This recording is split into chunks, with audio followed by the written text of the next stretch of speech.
Earning $100,000 a year feels like crossing the finish line into wealth, but the math tells a very different story.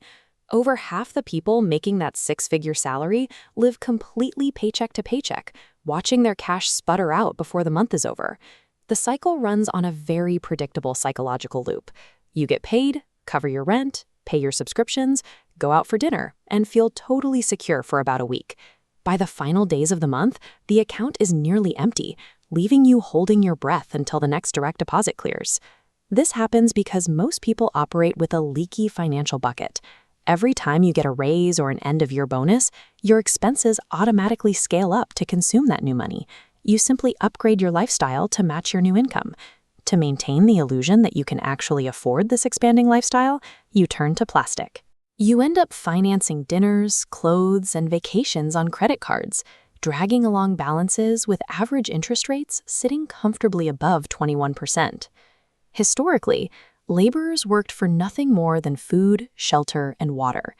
Today, the system is designed so that as your income rises, those basic costs, rebranded as lifestyle necessities, capture nearly 100% of your earnings. You are left with the same $0 balance as a 19th century worker, effectively trading your entire life just to maintain the illusion of being free. The trap relies on confusing liabilities with assets. Taking out a massive 5-year loan on a brand new luxury car strictly to impress your neighbors guarantees that your money is tied up in a machine that loses value the second its tires hit the street. The top 1% navigate the world using a very strict rule. They buy businesses, real estate, and investments. If you've not owned things that put money into your pocket, you are the asset putting money into someone else's. Shifting out of this cycle requires treating every dollar as a tool for autonomy. Every cent diverted away from status symbols is a deposit toward the purchase of your own future. You cannot simply out-earn poor spending habits. You have to execute a complete architectural rebuild of what happens to your paycheck the exact millisecond it arrives in your bank account. The rebuild starts with radical honesty. You need to pull up your last 3 months of bank statements and run a brutal audit, tracking your actual net worth, your total income, and where every single cent went. This diagram shows your baseline: income on the left, expenses on the right. The glowing gap between them is your income surplus, the only thing that builds wealth. Protect it. Before rent or bills, automatically divert a set percentage directly into savings. That diverted cash builds your stability fund.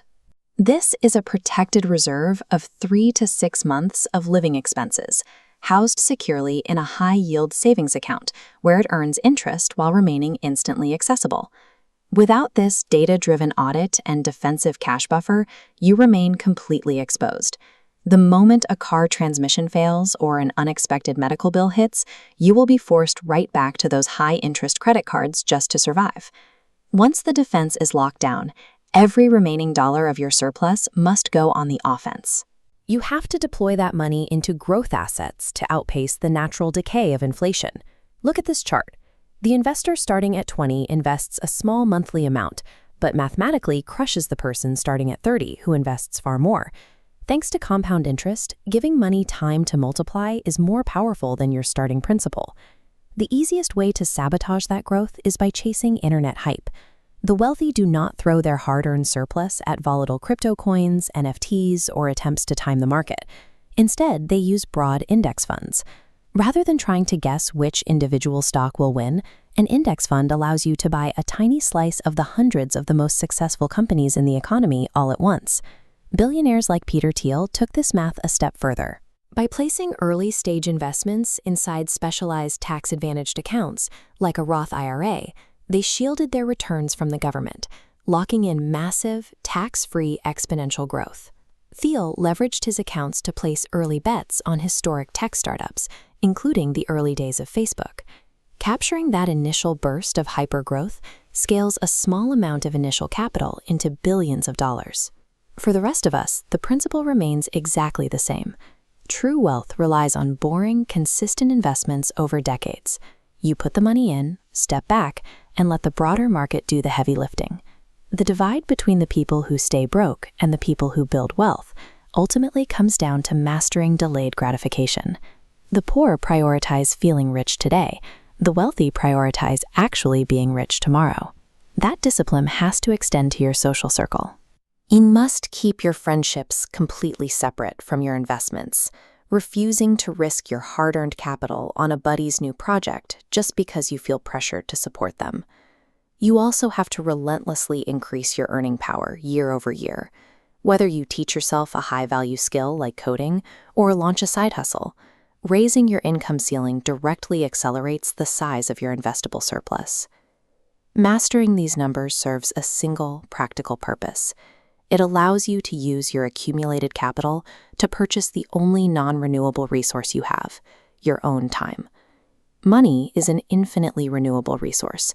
You can always make another dollar, but your time only moves in one direction, and you can never earn it back.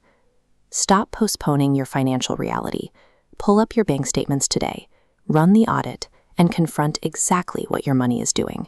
Plug the holes in your lifestyle bucket immediately. Cancel the dead subscriptions, negotiate your essential bills, and refuse any new debt for depreciating liabilities. Log into your bank tonight and automate your very first transfer. Even if you are only moving $20 into a high-yield savings account, you need to establish the habit and lock it away before you have the chance to spend it.